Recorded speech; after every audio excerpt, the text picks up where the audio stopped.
So hello everyone, welcome to career Pathshala where your career is my responsibility. तो जैसे कि आज एसबीआई की तरफ से गुड न्यूज़ आई है, एसबीआई जूनियर एसोसिएट 2024 आउट। तो जो जूनियर असिस्टेंट इस बार आउट हुआ है सबसे पहले वो हुआ है आपका लद्दाख रीजन के लिए। अब काफी बच्चों के काफी सवाल आ रहे हैं कि सर ये जो लद्दाख रीजन का है क्या यही होगा या क्या अब हर बार हर स्टेट के लिए अलग अलग वैकेंसीज आएंगी। नहीं बच्चों, ऐसा नहीं है। ऐसा पहले भी हुआ है, पहली बार नहीं हो रहा है कि किसी स्टेट के लिए अलग से आई हो। ठीक है, तो लद्दाख रीजन के लिए आई हैं बेसिकली। अब बच्चों का सवाल ये भी है कि सर वहां लिखा है चंडीगढ़ सर्किल, राइट। अब बच्चों का सवाल है कि सर चंडीगढ़ सर्किल का है तो हम भर सकते हैं। देखो बेटा, आप भर तो सकते हो, कोई डाउट नहीं है उसमें, ठीक है। बट आप भर के जो आपकी पोस्टिंग होगी वो लद्दाख में होगी, आपको वहां की लोकल लैंग्वेज भी सीखनी पड़ेगी। तो जो पोस्टिंग है वो लद्दाख के लिए ही है, चंडीगढ़ सेंटर में वो आता है, इसलिए वहां पर चंडीगढ़ सर्कल लिखा है, राइट। ये तो हुई बात बेसिकली कि जो जूनियर एसोसिएट है वो लद्दाख के लिए निकला है अभी के लिए। बट एक गुड न्यूज ये है इसमें कि जो एलिजिबिलिटी क्राइटेरिया है, मुझे ऐसा लग रहा था कि जितना लेट होता जाएगा एलिजिबिलिटी क्राइटेरिया उस हिसाब से बदलना चाहिए। तो इसकी जो नोटिफिकेशन आई है उसमें जो एलिजिबिलिटी क्राइटेरिया जो मेजर मेरे लिए इशू था वो था एज का। तो एज जो देखी गई है वो 1 अप्रैल 2024 से ही देखी गई है।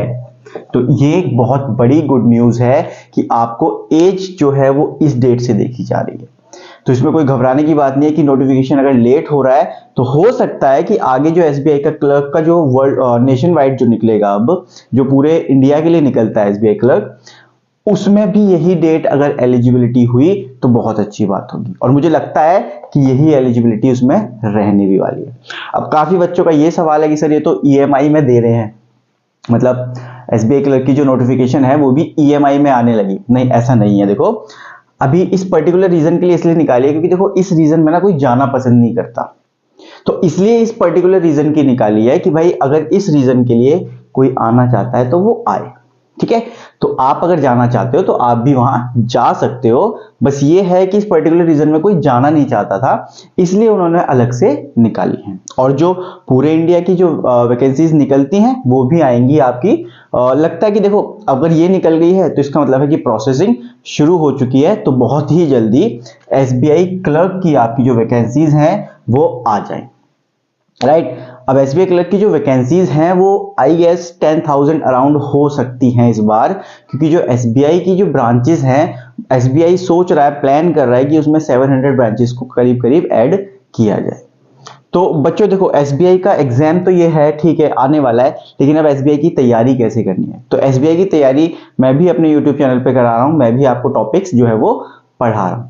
और एग्जाम पैटर्न कैसा रहता है वो आपको वीडियो के लास्ट में बिल्कुल मिल जाएगा कि एग्जाम पैटर्न कैसा रहता है, राइट। तो वीडियो को एंड तक आप देख ही रहे हो, आप यहां तक पहुंचे हो तो आपके साइड में एक आ रहा होगा एसबीआई क्लर्क का एग्जाम पैटर्न, तो आप उसमें भी क्लिक करके उसको जानो कि एग्जाम पैटर्न कैसा रहता है। बाकी बाद में मिलते हैं और प्रिपरेशन को साथ में जारी रखेंगे। तब तक अपना ध्यान रखें और कंसिस्टेंटली प्रिपेयर करते रहें।